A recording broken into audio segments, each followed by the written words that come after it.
There is this overall sense of uncertainty and anxiety.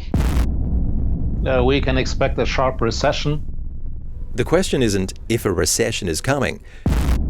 The question is how bad it will be. We don't have a precedent. We do not know how long it will take. The extent of the downturn depends on the development of the epidemic. The only thing I can compare it to really is not a financial crisis, but to a world war.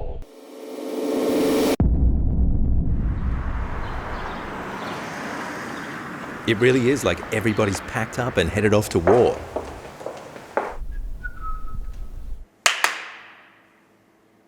Where is everyone? This is crazy. In a regular recession, economic activity falls. A normal recession is not so bad, but at the moment we have a quite different situation.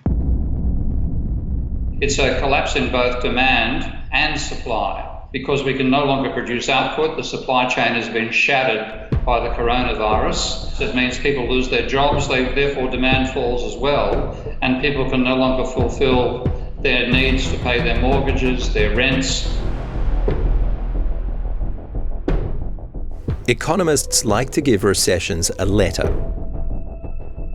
A V signifies a sharp, brief decline followed by a rebound.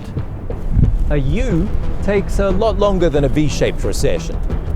W is a double-dip recession.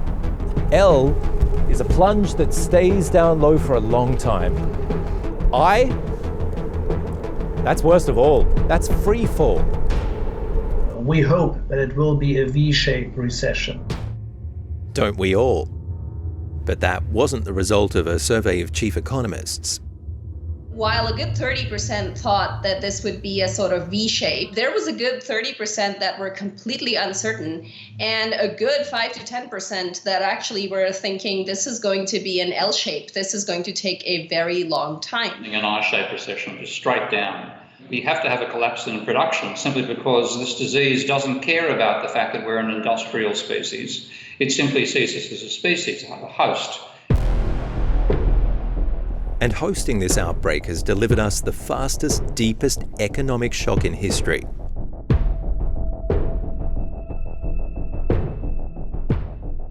Central banks and governments are throwing trillions at the pandemic. They say whatever it takes, for as long as it takes. But not everyone agrees. So how successful have governments been in containing this? We had a financial crisis which not really was solved. We had a Eurozone crisis which not really was solved. And now we have the virus causing another crisis. And we see clearly our strategy of the past 30 years of solving all problems in the economy by having cheaper money and more credit and more loans is coming to an end. There isn't a belief that there is coordination between fiscal and monetary policy, despite the very large sums that are being talked about, that there isn't that coordination at the international level between various governments of the nature that we saw in 2008. A global problem needs a global approach. But this whole pandemic has been about panic.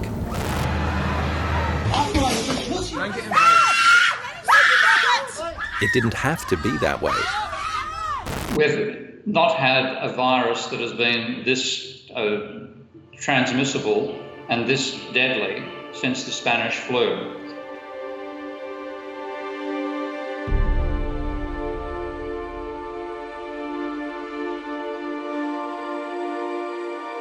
That was in 1918, during the end of the First World War, to 1919, 1920. At that stage, we did not have the iPhone being produced in 30 separate countries, meaning that the system was very short supply chains. Even though it was handled very badly, it was localized to a level that simply doesn't apply this time round. So we should have been setting up our production and distribution systems to cope with it. We constructed this economy, which is so massively interdependent, a very, very fragile web of commodity flows are necessary to produce output these days. And to add to it, we have a level of private debt, which is 3 to 4 times the level that applied back at the end of the First World War. And that means that people are going to be going bankrupt. The World Economic Forum says employers it spoke to weren't ready for this either. And less than 10% had ever thought about pandemics as part of their current risk scenarios, and less than 50% had ever experimented with even part of their teams working remotely. But so many people have died while we experiment with quarantines. There have been mass layoffs. I don't know what's going to happen to me.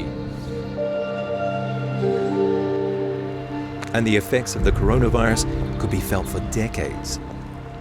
Well, it could split the society further. It could create even sharper inequalities, drive a wedge between rich and poor.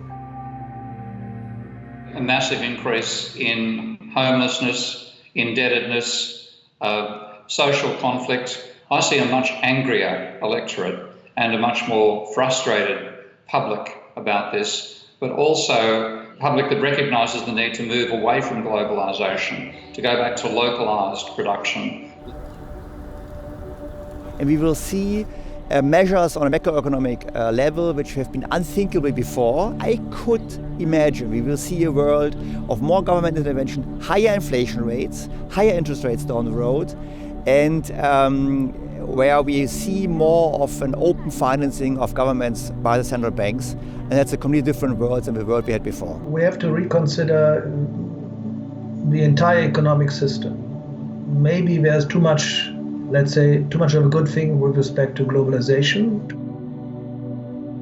This is a wake-up call that technology and digitalization of the economy can help us, but we are fragile and we are very vulnerable. In this respect, it will take time to recover from that really very deep, severe economic crisis. So back into self-isolation for me. Looks like I'll be doing a lot more home office and reading a heap more books. Just hope those economists aren't right about everything.